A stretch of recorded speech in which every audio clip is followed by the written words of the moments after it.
Hi there, my name is Kirsten and this is the next in the series of instructional videos on learning the meaning of the tarot cards. And please just use these videos to give you a basis and to start the process of understanding. Depending on the deck you use and your own interpretations, you might end up with different ways of seeing these cards, or you might end up with extra nuances. And that's completely fine. That's what you need to do. So we've been through one video with the Fool and the Magician and the minor cards that go with the Magician.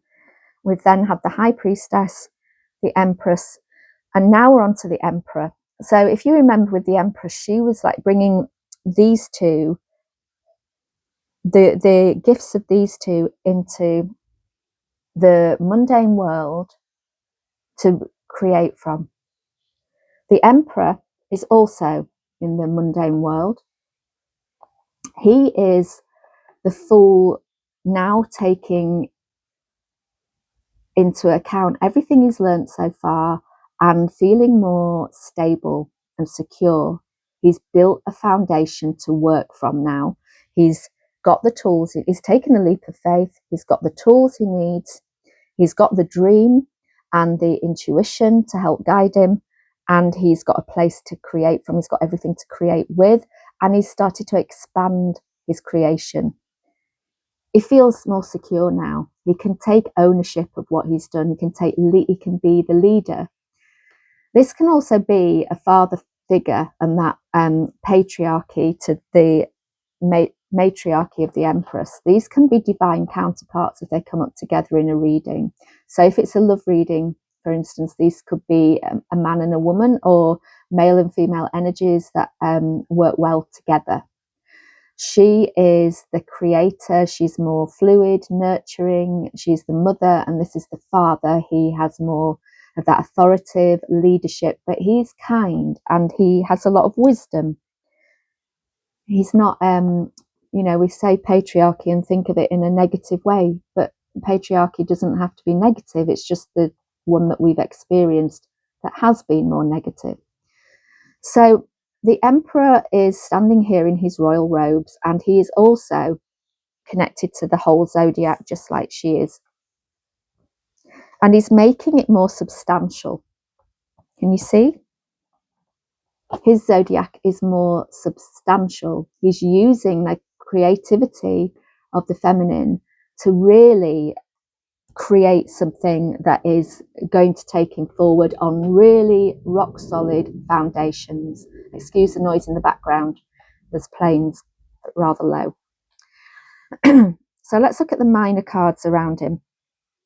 Let's start with the Four of Swords, because all of the Swords cards people can think of in negative ways, and perhaps it's because I'm an double air signs, but I don't see them as negative. I do see them as instructional. The Four of Swords is about, let's say that we've got to this point of really feeling secure, and now it's time to take a break, because to know which way to go forward next, to find that Ace of Wands, that clarity we need to rest. Can you see the three swords here? You can think of these three swords as the Three of Swords, and how there's been some heartbreak, some grief, some loss, and it might have tired you out. But all this has been about your own thought processes. You've been tired out by the way you're thinking and the way that your thoughts have been creating dramas that weren't really as solid as they felt.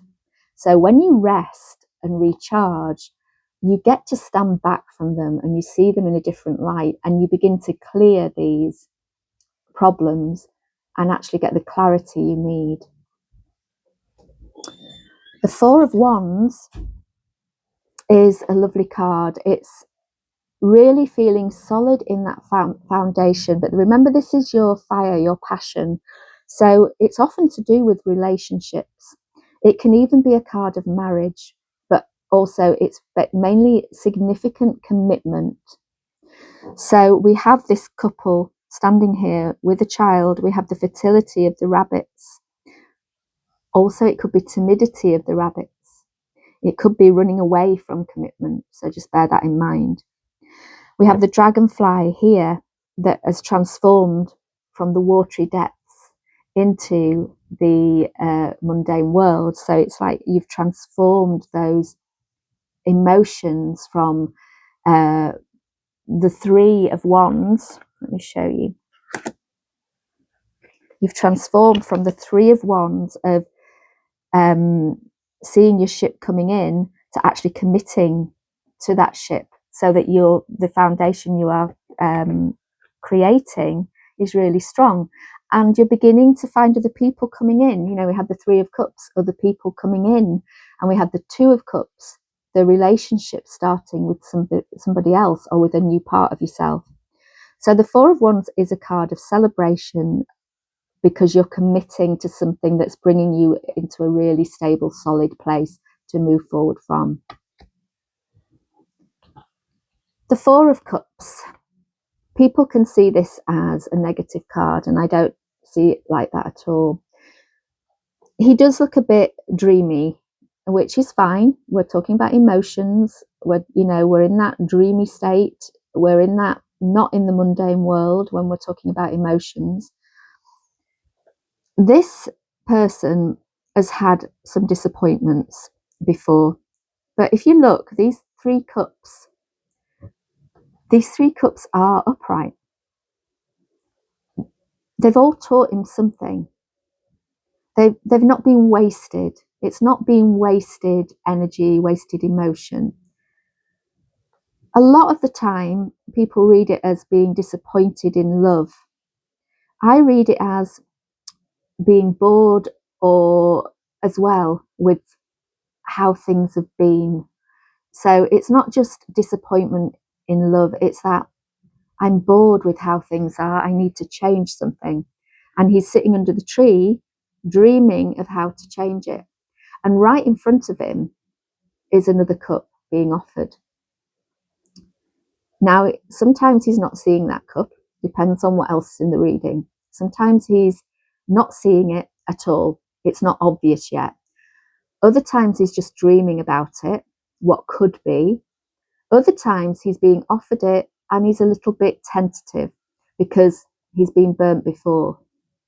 So this is about being offered something.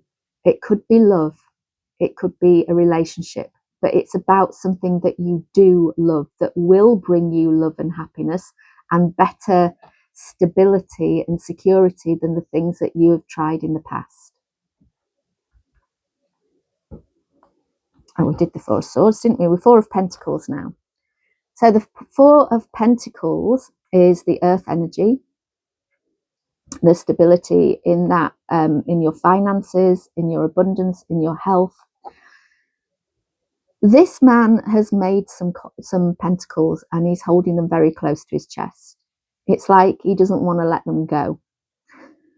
This can be interpreted in a number of ways. He might be feeling that if he lets them go, he's disrupting his security, the financial security he's created, or any sort of security he's created. Like, if I share these with other people, it's going to make things unstable. But he's looking rather pleased with himself. And I often think this can, rather than just being about finances, I think of it as being about ideas. And sometimes it's that you've had a really great idea and you think it's going to bring you a lot of stability and security, but you're not ready to share it yet. We've got a moon there, but it's not quite full. It might be that you need a bit more information before you share it, or you just want to feel more confident before you share it, because you don't want other people's ideas to disrupt it.